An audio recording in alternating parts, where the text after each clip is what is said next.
Welcome sa ating review ng Incarnation. We are gonna learn the biggest mystery of God's Incarnation. Last time, nalaman natin ang good news. Nakabalik na ang Panginoong Jesus at siya ang makapangyarihang Diyos. Alam niyo ba kung pang ilang beses na siyang nagkatawang tao? Amen! Tama! 2 beses na po nagkatawang tao ang Diyos. Ang unang pagkakatawang tao niya ay bilang Panginoong Jesus upang isagawa ang gawaing pagtubos sa pamamagitan ng pagpapapako sa krus bilang alay sa kasalanan para mapatawad ang kasalanan ng sangkatauhan. Ang ikalawang pagkakatawang tao ng Diyos ay bilang makapangyarihang Diyos upang isagawa ang gawaing paghatol gamit ang kanyang salita para dalisayin, alisin ang ugat ng kasalanan ng sangkatauhan. Ang ating Diyos ay originally banal na espiritu.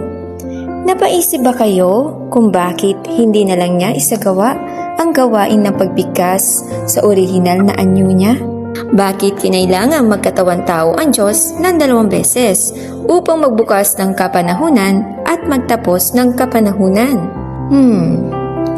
Una, ang lahi ng gawain ng Diyos ay ang tiniwali ni Satanas na siyang nasa laman. Kaya kinailangan ng Diyos na magtaglay ng katawang tao upang maipahayag ang katotohanan, upang mas mailigtas ang sangkatauhan. Ang ikalawa, ang Espiritu ng Diyos ay hindi maaaring direktang magpakita at gumawa upang iligtas ang tao. Dahil hindi likas sa tao ang makakita ng Espiritu. Kung makakita ng Espiritu, sila'y natatakot, natuduwag, namamangha at bumabagsak. Magbigay ako ng halimbawa upang mas maunawaan natin ang dalawang aspetong ito.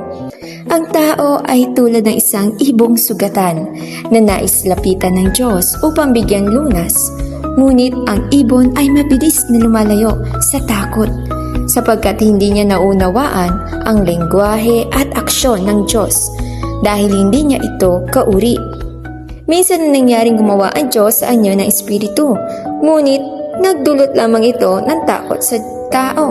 Mayroong malinaw na halimbawa sa Biblia. Nanginig sa takot ang mga Israelita nang marinig nila ang daguntong na kulog at tunog ng trumpeta at makita ang kidlatan na usot sa bundok na nanatili silang nakatayo sa malayo. Nang lumapit sa kanila si Moises, sinabi nila, "Ikaw ang magsalita sa amin at makikinig kami. Huwag na ang Diyos at baka kami mamatay." At sinabi ni Moises, "Ipakita mo sa akin, idinadalangin ko sa iyo ang iyong kaluwalhatian." At kanya sinabi, "Hindi mo makikita ang aking muka sapagkat hindi ako maaaring makita ng tao at mabuhay." Kapag ang Diyos ay dumating ng paraan ng Espiritu, ang lahat ng tao ay matatakot, hindi mangangahas na kumilos ng mali, at hindi rin maglalantad ng mga kuro-kuro kung ganon. Hindi maibubunyag ang tunay na diwa ng tao. Kung kaya, ang Espiritu ng Diyos ay hindi angkop sa gawaing paghahatol. Kinailangan magkatawang tao ang Diyos upang makipag-ugnayan sa tao at sa ganoon lilitaw ang iba't ibang katiwalian at kuro-kuro ng tao patungkol sa Diyos. Lilitaw kung sino ang nagmamahal sa katotohanan at tapat na nagpapasakop sa Diyos. Isa pa, ang Diyos ay banal. Nagpapakita siya sa banal na kaharian at nagtatago sa maruming lupain. Hindi kayang harapin ng taong tiwali at marumi ang Diyos. Kaya kinakailangan niya magkatawang tao upang maisagawa ang gawaing paghahatol.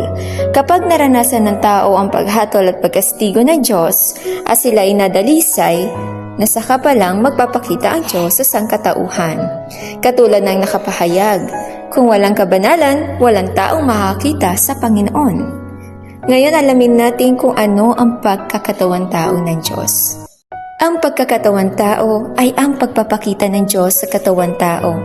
Gumagawa ang Diyos sa gitna na nilikhang sangkatauhan sa larawan ng katawang tao. Kaya para magkatawang tao ang Diyos, kailangan muna siyang magkaroon ng katawang tao.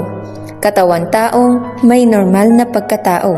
Ito ang pinakapangunahing kinakailangan. Sa katunayan, Ang implikasyon ng pagkakatawan tao ng Diyos ay na ang Diyos ay buhay at gumagawa sa katawan tao, na ang Diyos sa kanyang pinakadiwa ay nagkatawan tao, naging isang tao. The humanity of God's incarnation.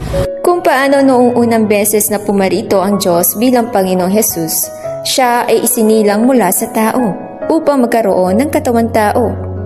Ang kanyang anyo ay normal, hindi higit sa karaniwan, hindi nangingibabaw, hindi mo makikita ang pagkahari sa kanya sa panlabas na itsura.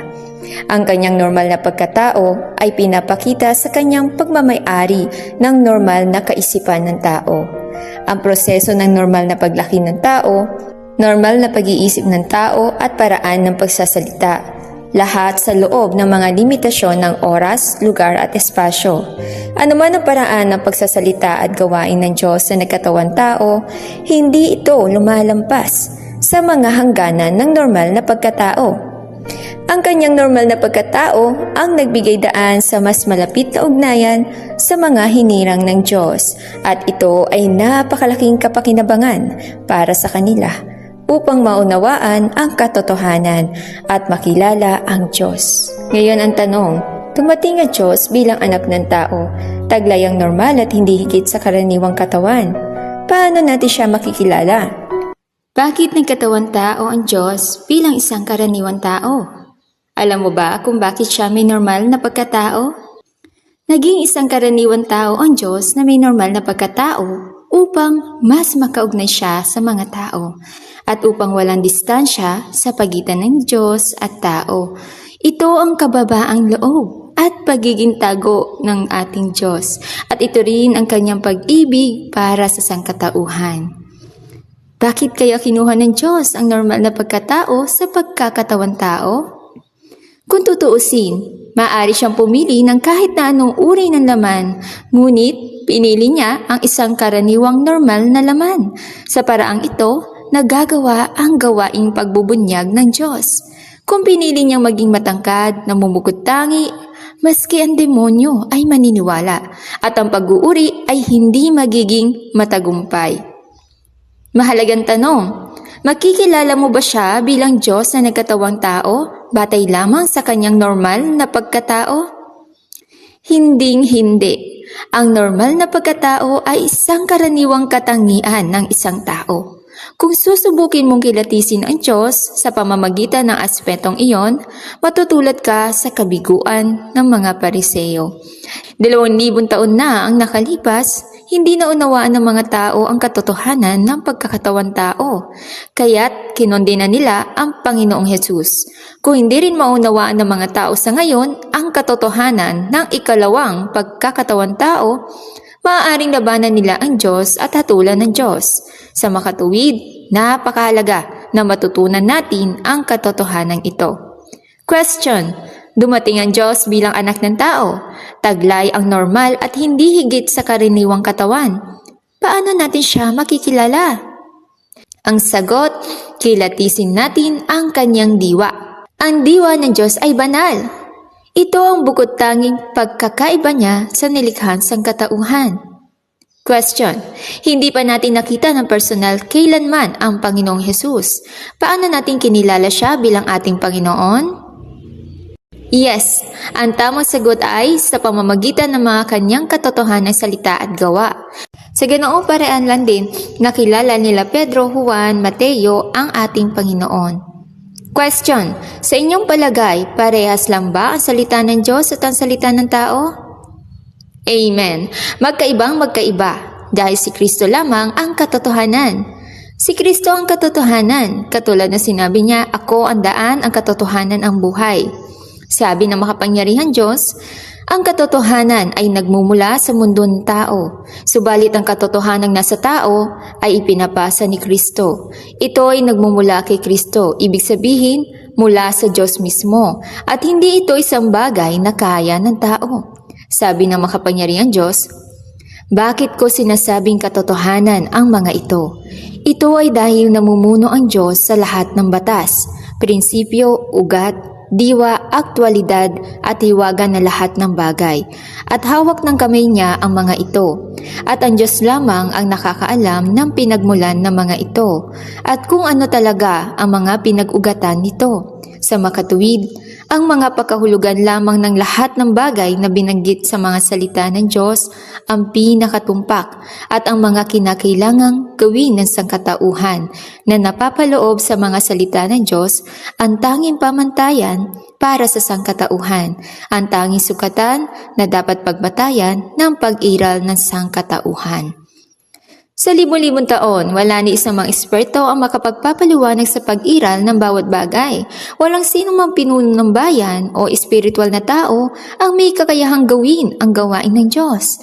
Ang nalalaman ng tao ay isang patak lang sa dagat ng karunungan ng ating Diyos. Magkaroon tayo ng maliit na pagsusulit. Mga kapatid, sa pamamagitan ng pagbabahagian, paano natin makikilala ang Diyos na nagkatawang tao? Maaari ba tayong maghusga sa panlabas na itsura? No. Maaari ba tayong magpasya sa antas ng edukasyon? Hindi. Maaari ba tayong maghusga ayon sa background ng pamilya? Maaari ba tayong maghusga ayon sa lokasyon? Hindi. Maaari ba tayong maghusga ayon sa kasarian? Hindi. Wala sa mga ito ang pamantayan para sa pagsusuri ng pagkakatawan tao ng Diyos. Ang pangunahing pamantayan sa pagtukoy kung ito ay ang Diyos na nagkatawan tao ay kung siya ay maaaring magpahayag ng katotohanan, kung siya ay maaaring gawin ang gawain ng Diyos, at kung siya ay maaaring magligtas ng sangkatauhan. Ito ang pinakamahalagang salik. Ngayon, iniisip ng ilan na basta nakapagbibigay naman siya ng tanda at mga himala katulad ng nagagawang Panginoong Hesus, masasabing siya na yung nagbalik na Panginoon. Tama nga ba ito? Balikan nga natin ang paalala ng ating Panginoong Hesus. Kung magkagayon, kung may nagsabi sa inyo mang sino man tao, narito ang Kristo o narayan, huwag ninyong paniwalaan, sapagkat may magsisilitaw ng mga bulaang Kristo at mga bulaang propeta, at mga papakita ng mga dakilang tanda at mga kababalaghan, ano pat ililigaw kung maaari pati ng mga hirang. Ibinapakita sa atin ng mga salita ng Panginoong Hesus na ang mga bulaang Kristo at mga bulaang propeta ay nakadepende lamang sa pagsasagawa ng mga tanda at kababalaghan para linlangin ang mga taong hinirang ng Diyos. Ito ang pangunahing pagpapakita ng panininlang ng mga bulaang Kristo at mga bulaang propeta sa mga tao. Dito, dapat nating maunawaan kung bakit gumagamit ng mga tanda at kababalaghan ang mga bulaang Kristo at mga bulaang propeta para linlangin ang mga tao.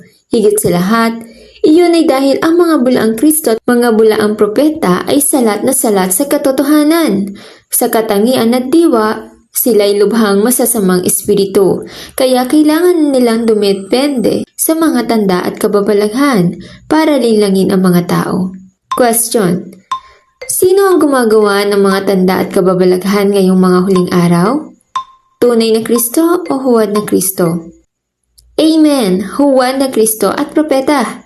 In fact, ang makapangyarihan Diyos ay hindi na nagpapamalas ng tanda at mga himala. Nagpapakawala siya ng maraming katotohanan upang isagawa ang gawaing pagdadalisay sa tao. Tandaan, ang prinsipyo ng gawain ng Diyos ay palaging bago at hindi luma. Nagawa na ng Panginoong Hesus ang gawaing pagbibigay biyaya at mga himala. Nagawa lamang nitong manampalataya ang tao sa Kanya, magsisi at manalangin, umasa, ngunit di nito naidulot na bitawan ng tao ang kasamaan. Tanong: matutulungan ba tayo ng mga himala na maunawaan ang ugat ng ating mga kasalanan? Nangangahulugan ba ang pagkakita ng maraming himala na hinahangad ng mga tao ang katotohanan? Maaari bang mawala ang tiwaling disposisyon ng mga tao sa pamamagitan lamang ng pagkakita ng mga himala? Hinding-hindi! Mababago ng Diyos ang tiwaling disposisyon ng mga tao sa pamamagitan lamang ng Kanyang mga salita. Ang gawain ng Diyos sa paggamit ng mga salita sa halip na paggawa ng mga himala ay pinakakapakipakinabang para sa pagliligtas sa kanyang piniling mga tao at para sa paghahayag at pag-aalis sa mga hindi naghahangad ng katotohanan. Ito ang karunungan at kapangyarihan ng Diyos, at ito ay kumakatawan sa kanyang matuwid na disposisyon. Ang makapangyarihan Diyos lamang, ang Kristo ng mga huling araw, ang makapagsasagawa ng gawaing pagdadalisay sa tao. Tignan natin ang isang patotoo. Lahat tayo'y nagbabasa ng salita ng makapangyarihang Diyos habang sinisiyasat ang kanyang gawain at naiintindihan ng maraming misteryo ng katotohanan sa tulong ng pagbabahagi at doon siya tinatanggap. Ipinakita ng mga salitang binigkas ng Diyos sa mga layunin at misteryo ng pamamahala niya sa tao. Ibinunyag kung paano pinasama ni Satanas sa mga tao, paano unti-unting inililigtas ng Diyos ang sangkatauhan, paano siya gumagawa ng mga mananagumpay sa kanyang paghatol sa mga huling araw. Ang nakapaloob sa Biblia, ang mga misteryo ng pagpapakita at paggawa sa katawang tao. Paano niya inuuri ang mga tao, paano niya pinagpapasyahan ang kalalabasan at kahahantungan ng lahat, paano magkakatotoo ang kaharian ni Kristo sa mundo at marami pa.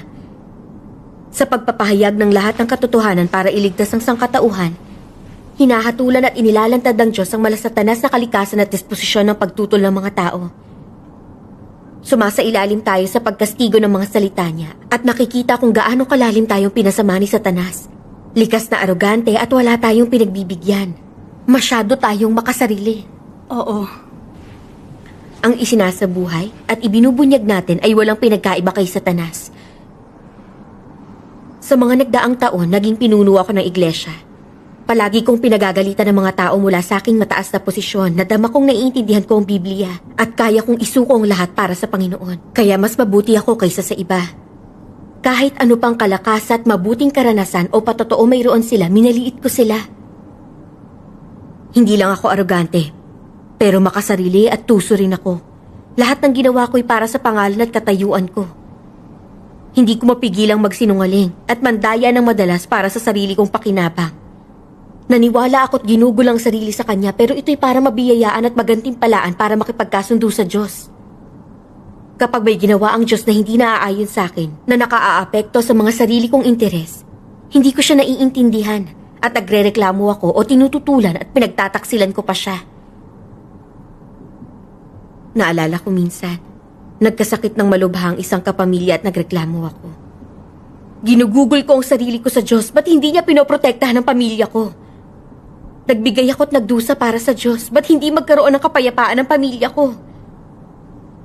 Matapos maniwala sa Diyos, pinagnilayan ko ang pagkabigo ko sa pananampalataya noon. Nakita kong ibinubunyag ko ang malasantanas na disposisyon na walang konsensya at katwiran. Halos walang pagkakahawig sa isang tao.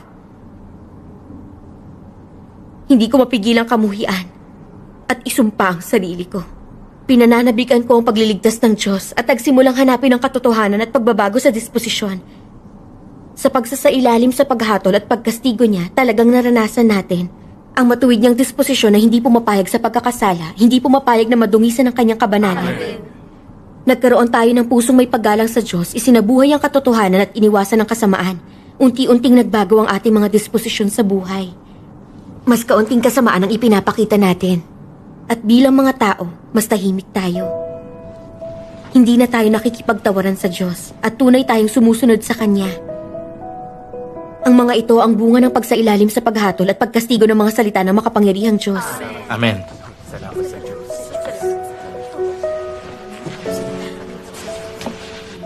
Mga kapatid, isipin niyo. Kung di ito ang pagpapakita at gawain ng Diyos na nagkatawang tao, sino ang makapagpapahayag sa mga misteryo ng plano sa pamamahala ng Diyos? Sino ang makapaglalantad ng ugat ng kasamaan ng tao? Sino ang makagagawa ng paghatol ng Diyos sa mga huling araw? Kung hindi ang pagpapakita at gawain ng Diyos, sino ang makapagliligtas sa sangkatauhan? Sino ang makapagpapakita sa tao ng banal, matuwid na disposisyon ng Diyos na hindi pumapayag sa pagkakasala? Ang Diyos na nagkatawang tao lamang. Oo. Walang ibang makagagawa nito. Tanging ang Diyos lamang. Malalaman natin mula sa gawain at mga salita ng makapangyarihang Diyos na siya ang praktikal na Diyos na nagkatawang tao. Siya ang pagpapakita ng Kristong tagapagligtas sa mga huling araw. Amen. Ang katotohanang inihayag ng makapangyarihang Diyos ay may higit na otoridad at kapangyarihan kaysa anumang himala.